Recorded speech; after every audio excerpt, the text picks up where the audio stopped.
We start with the waning days of the legislative session at the Capitol. The governor must sign a new state budget by June 30th, yet lawmakers have spent much of the last month on spring break.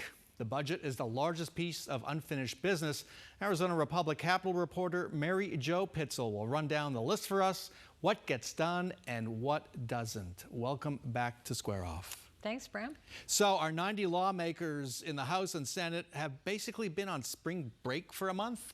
I suppose that's the way you could portray it. A lot of them will say, oh, no, but we're doing meetings, and certainly there are budget talks going on down at the Capitol. I mean, there actually are sentient beings out at the state Capitol. Sentient beings seen at the Capitol? Yes, okay. Yes. Just not holding official committee hearings or floor sessions. And so we expect them back on Wednesday? Wednesday, both House and Senate are supposed to come back. I don't know what they're going to do. They've got a bill or two that's still rattling around. They'll probably debate that and then probably break and go home for the next 2 weeks.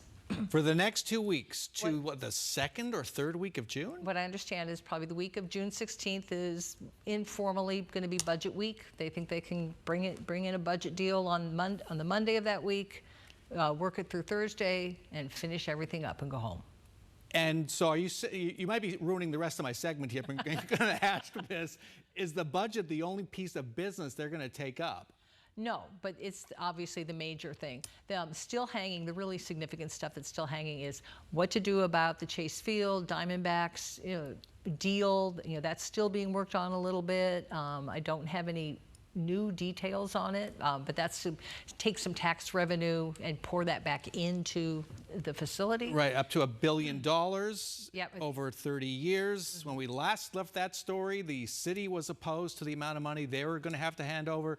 The county was too at that time, and supposedly there were amendments, and there have been talks on that as well. Right, so the county, I think, has moved back into at least a neutral position on this because it's not going to hit them as hard the way it's structured. So they've got to finish up the work on that, and that'll need a vote. And then the other big question is Prop 123, are we going to extend this source of school funding that comes from the state land trust? It expires on June 30th. There will not be a drop-off in funding to schools, though, because lawmakers put that money into the general fund and said you'll just have to pull it out of the general fund. But there is an interest in doing something to bring in this new source of revenue, but I don't think it's going to happen this year. It's not going to happen this year, and there had been talk of the Republicans in the legislature referring a ballot measure for 2026 that would have protected school vouchers in the state constitution. Is that dead?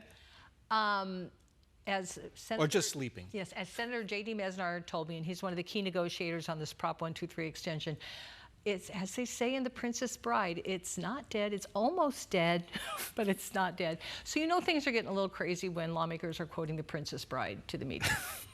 Actually, I think that's a good thing. Yeah. So what will happen, who knows what's going to happen with Prop 123, but the idea was to pair up this idea of more money from the state land trust specifically for teacher raises with constitutional protections for school choice, which is basically vouchers. And that just poses lots of problems. So it looks like there's going to be a 1 week session. In June, you have one lawmaker who's got to leave to get married. Yeah. Around June, maybe before June 22nd or so. A 1 week session. That would seem to give certain folks a lot of leverage. Yes, it would. How does that play out? Well, I think it will. I talked to Representative David Livingston. He's the appropriates chair in the House, and he said that he thinks this will be obviously a bipartisan budget. The governor's not going to sign a Republican-only budget, and he said that he expects the vote to be similar to the support ultimately for what they did with the disability services, which was a near unanimous vote. That's a little hard to believe, and we'll see what other demands people are having. But it's going to be harder to have one lawmaker be a holdout because you're going to have Democrats and Republicans, a mix on there, and it actually gives some people probably more leeway to vote no, maybe vote their conscience and say this is just too much spending. How important is the Diamondbacks bill to the governor, who's running for re-election? She cannot let the D-backs leave if that's even a possibility. And also on the Republican side, you have Warren Peterson running statewide, planning to run statewide next year as Attorney General? Oh, I think it's very important. I mean, the governor's made it, look at the vote for Axon, which was also a business that was, threatening to possibly leave the state if they don't get something out of the legislature. They got what they wanted. The Diamondbacks are in there negotiating, and it'll probably be maybe not the kind of home run that they wanted, but something that will advance around the bases. Having seen many sessions of the legislatures in different states, you've seen many more than I have. This feels like the Diamondbacks is going to be one of those 11th hour cram downs of let's just get this done. Yes, I think if the budget is going to have allegedly near unanimous support, that will not be the case for the Diamondbacks. It will not be. It seems to have bipartisan support and bipartisan opposition. Yep, just like housing legislation, which most of that has failed. Has failed. This has been a theme I've been following over the last several weeks. How does what's going on in Washington with the federal budget affect this budget here in Arizona? If they got to get this done by the third week of June, it's unclear whether there's going to be a federal budget that's signed and sealed by then. So how are those two things playing out against each other? Mostly it's going to be wait and see. I mean, lawmakers, as you said, they have to have the budget done by June 30th at the very latest.